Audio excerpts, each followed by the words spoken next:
So for this video, I tried to get fancy, with the lighting. I figured I'm talking about the M11. I can't just do what I normally do with the shitty lighting and shitty video. This may be shitty, I don't know, but I'm giving it my best shot. Anyway, the first question people ask is, are you recommending the Leica M11 after using it for as long as you have and had, terrible beginning with it? I'm 100% recommending the Leica M11. As you know, if you follow this channel, I've shot maybe all but 3 of my shoots with this camera. Commercial, clients, everything I shoot with the M11. First thing, internal memory. It is the most important thing to me. I know so many photographers out there are pushing, I've never had a card fail, blah, blah, blah. I don't have the luxury of chancing it. And I've had card failures, and believe me, if I didn't have the backup, I'd be in big trouble or out of business. It's really that simple. I know it's easy to say, oh, we can just reshoot it. But if you're shooting an event or a wedding or something that a company has been waiting for a campaign, you can't just say we have to reshoot it. It's just too much. And, great having a backup camera. You don't know when a card's going to corrupt. Anyway, number one. Number two, the sensor is fantastic. I don't care who makes it. What they do with it, that's what makes the difference. I watch a lot of videos, like probably many of you, on different lenses and reviews and so forth. And, one lens, I'll give you an example, the Canon R5. I love that camera. I think it was a great camera. I think it is a great camera.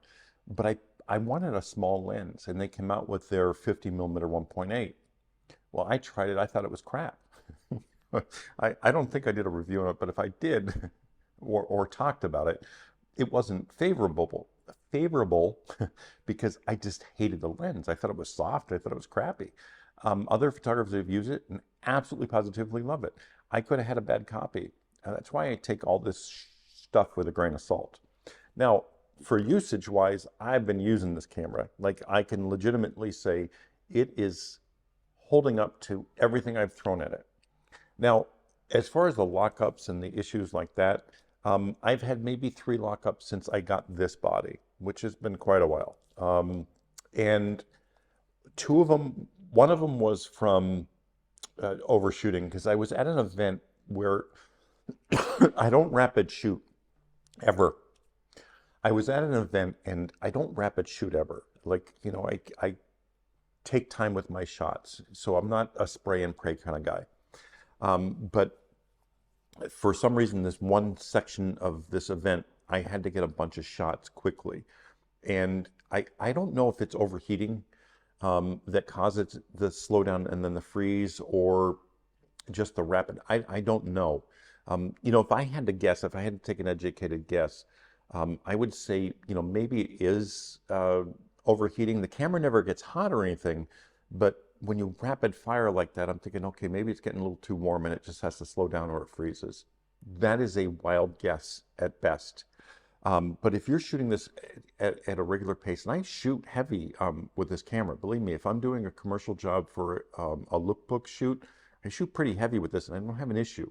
There was one other time I was doing a red carpet event, and all of a sudden, like, this group of known people came in right together. They were seconds apart, and I'm shooting over my head because I'm a few rows back. And then I had a little slowdown, and then I did have a freeze up, which again could be, it was inside, it was warm. I had the leather case on it. And I'm just thinking, oh, maybe it is a overheating issue. I don't know. That's just a wild guess.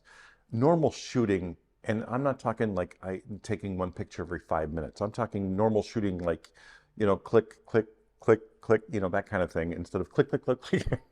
I don't have an issue with it. It's flawless. I shoot in 60 megapixels a lot of the time. I love the 36 megapixels. I think the only reason I don't shoot in 36 megapixels more is because I forget to switch it over. 18 megapixels I tried. I mean, they're great images, don't get me wrong, but you know, like if you have to edit an image, you need the space. You need that, you need the, you need more megapixels. Um, but it works fine. That's, and I don't see a boost in ISO performance in the lower megapixels. I just haven't seen it yet. I think the pixel binning is going to improve and get better as the firmware gets upgraded, but so far I haven't seen it. But I do like the fact that I can shoot in 36 megapixels because a lot of the jobs I do, 36 megapixels is just plenty enough. So there's that. Um, Other than that, like I don't use profiles. It has profiles on here. I just don't use them. I used them in the beginning because I was shooting a lot with Voigtlander and I would forget to go in and set the lens because, you know, they're not coded lenses. So I use profiles to say, okay, well, you know, set the profile to the 28 millimeter lens or the 50 millimeter, whatever I was shooting, the 35, the Apos. I would set profiles for that. Now I'm using, this 50 millimeter, the Summilux, I swear it's my favorite 50 millimeter lens that I've ever owned. And that's a, you know, because I mean, the Nikon 50-1.8, oh my God, that's just the Z lens. It's just an incredible lens. I love that lens. I still love it to this day, still on my camera right now. But this lens is the last 50 I'll ever buy. I can honestly say that without question. The close focus thing, you know, like I just did a video and I posted it on a commercial shoot. I haven't used it until then, like legitimately for a job. It came in so handy then. The lens, I don't know what they did to it. I don't care. It seems sharper. It seems better. It's working for me. I love this lens. Love it. The other Summilux I had, I was just like, okay. It just didn't seem to resolve as good on the 60 megapixel as the Voigtlander Apo did. But this one, I have no issues with it. I stopped this down to f2, f2.8 for that. It's incredible. The 1.4 is fantastic. Yeah, even I have trouble, and I'm damn good at focusing with a rangefinder. Even I have trouble nailing focus all the time at 1.4. But, you know, that being said, it's great. Battery life, absolutely, positively unbelievable. You know, I've shot a lot of long events, and I don't think I've ever swapped out a battery during an event. And I'm just thinking about that now. When I got this, I immediately bought 2 more batteries. I'm thinking, I'm never going to be caught without battery. I don't think I've ever used them. Just be honest. It's amazing to me. The VisiFlex.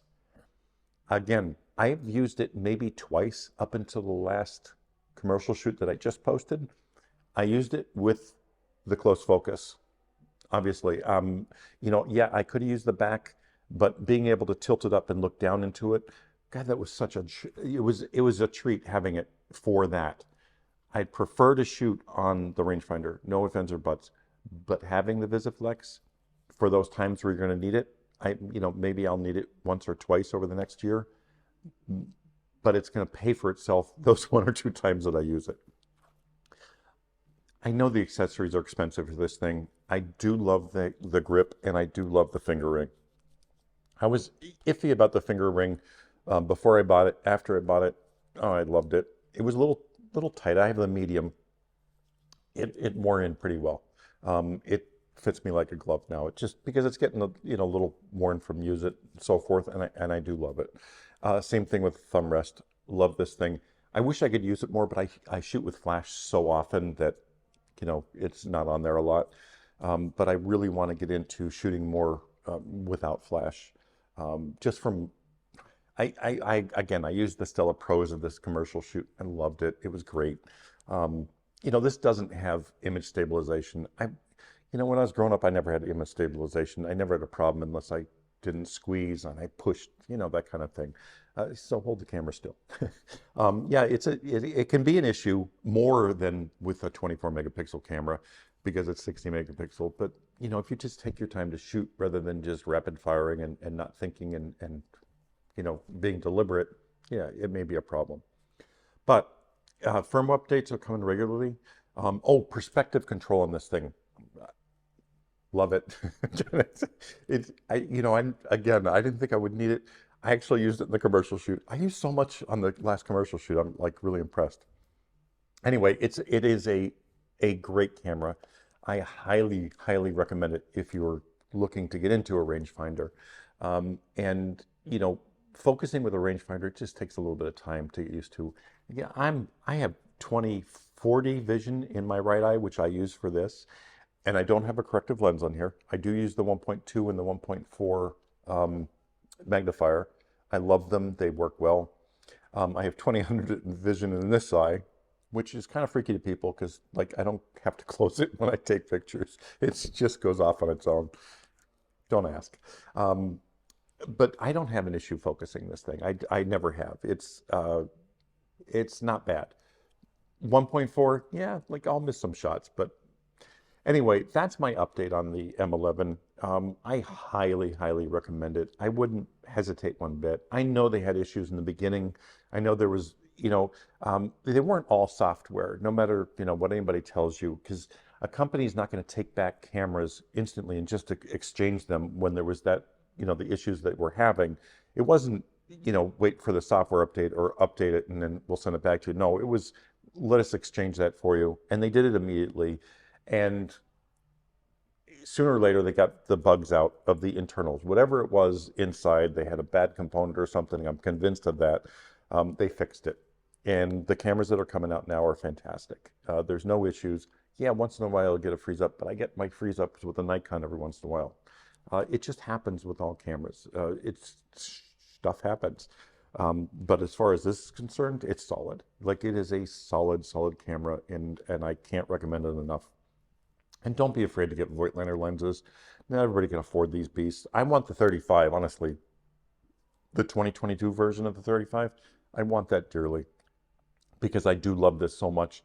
And I do use the closer focus on it on occasion. But I think with the 35, I would use it probably a little bit more. So yeah, I want that. But it's something to work for. I'm not going to go out and buy it. I'm going to work for it and put money away from my jobs to purchase it rather than just spending money. It makes it more worthwhile that way. If you have any questions about this camera, I can pretty much answer all of them. So don't hesitate to ask. I've had a lot of people reach out. And don't be afraid of this. It is an experience, and it is so worth the experience. I know all you Leica haters because it's expensive, but honestly, I had a friend buy a new camera system. I'm not going to tell you which one, but the body was 5,000, 5,500, I don't know. And one of the lenses, and he was the same price as this. And I said, do you understand that? Anyway, and mine's smaller. Anyway, I hope you have a great day, and I hope this answered some questions, or if you were hesitant about this camera, it answered the questions that you had for it. It is an amazing piece of equipment, and I love the sensor and how they process the files from the sensor. They're beautiful. Like whether I'm shooting flash or natural light, the color it's easier for me in post, if that makes sense. I know any image can be tweaked in post, but these are so much easier for me to use in post, and I have to do so much less work with them than other camera systems that I've used. Anyway, thanks for watching as always. I hope you liked the little fantastic little lighting setup here. I hope it looks good because I don't know. I'm just the little screen. Anyway, thanks for watching as always. And by the way, have an amazing holiday. Whatever you celebrate, enjoy it.